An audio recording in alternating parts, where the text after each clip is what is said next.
বাইকটা চলে এলো আমাদের বাজারের মধ্যে, হচ্ছে 5000 রুপিস। আমাদের ডিঙ্গালাটির মধ্যে নতুনত্ব চলে এসেছে পালসারটা, যা তৈরি করেছে আমাদের এই বিজ্ঞানী অনির্বাণ দা। এটা হচ্ছে ব্যাটারিতে চলে, জাস্ট 70 কিলোমিটার, এর বেশি দৌড়াতে পারবে না। তার মধ্যে আগে দেখতে পাবেন একটা তৈরি করা, এই যে এই গাড়িটা কিন্তু 70 কিলোমিটার বেশি যাওয়া যাবে না। মোটরটা বডি আছে, আর এরকম বাইক লাগে ম্যানুফ্যাকচারিং করার জন্য, তাহলে এর সাথে যোগাযোগ করবেন। চ্যাটার্জি ওয়ান অ্যান্ড অনলি, নমস্কার। ইনি এটাকে তৈরি করেছেন। আর এটা হচ্ছে অরিজিনাল পালসার, যেটা দেখতে পাচ্ছেন বড় ইঞ্জিন আছে, দেখতে পাচ্ছেন সবাই, যেটা যেখানে খুশি চলে যেতে পারে। এর ইঞ্জিন নিয়ে কোনো সমস্যা নেই, শুধু মাঝে মধ্যে একটু মানে খরচাপাতি বেশি হয়ে যায়, কিন্তু এটা হচ্ছে স্মুথ চলবে, কোনো প্রবলেম নেই। এই যে এটা হচ্ছে মামার পালসার। মামা এখন পালসারটা রেখে দিয়ে নতুন ব্যাটারি ভাড়া পালসারটা ট্রাই করতে গেছে।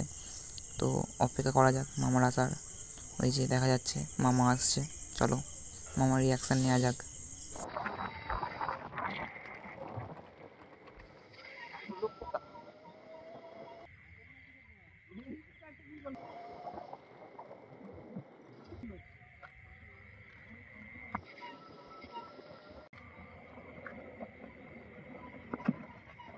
না চার্জ দিচ্ছি কতক্ষণ আর চলছে কতক্ষণ। এই যে ধর চার্জ একবার দিলে, এই আর একটা পালসার। এই মালিকটা এই গাড়িটার কি খুঁজছিল, কি নাহলে কি সেলফ খুঁজছিল, কি দিয়ে চালাবে বুঝতে পারছিল না। এবার বলুন আপনার মতামত। হ্যাঁ বলুন, তারপরে মতামত বলুন, কি বুঝলেন চালিয়ে? না, আপনার মাইলেজ কত দিচ্ছে? মাইলেজ ধরুন অ্যাপ্রক্স 70 যাবে। একবার চার্জ দিলে, হ্যাঁ, 70 একবার কিলোমিটার। চার্জ দিলে 2 ইউনিট কারেন্ট করবে। তাহলে আপনি কলকাতায় নিয়ে যেতে পারবেন না।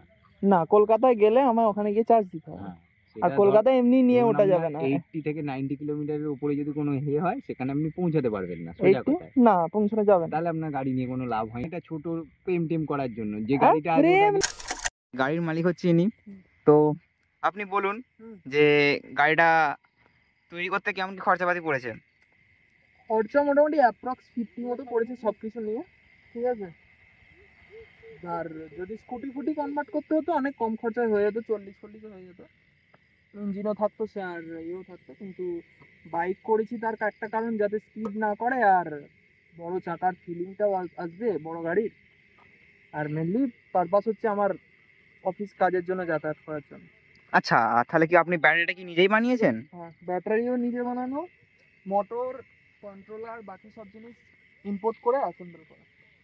মানে পুরোটাই কি আপনি তৈরি করেন তার মানে? হ্যাঁ, ব্যাটারি সেল আমি নিজে কিনে অ্যাসেম্বল করি। তো আপনারা দেখতে পাচ্ছেন যে এই গোটা পালসারটা, যে ব্যাটারি সিস্টেম বাইকটা আমাদের এই অনির্বাণ দা বানিয়েছেন। তো যদি আপনারা কেউ বানাতে চান এসব জিনিস, তো আমাদের অনির্বাণ সাথে একটু যোগাযোগ করবেন। গাড়িটা কিন্তু 2002 এর মডেল, মডিফাই করে 2025-এ লঞ্চ হয়েছে। তো এই যে বাইকটা দেখছেন, এখন ভিডিওটা হয়তো রাতে শ্যুট করা হচ্ছে, অতটা কিছু আপনারা বুঝতে পারছেন না। এর পার্ট 2 আপনারা নিশ্চয়ই তাড়াতাড়ি দেখতে পাবেন, আর এর বাইকের ফ্যাসিলিটি সব আপনাদেরকে বলে দেওয়া হবে। তো নেক্সট ভিডিও দেখানো হচ্ছে পার্ট 2-এ।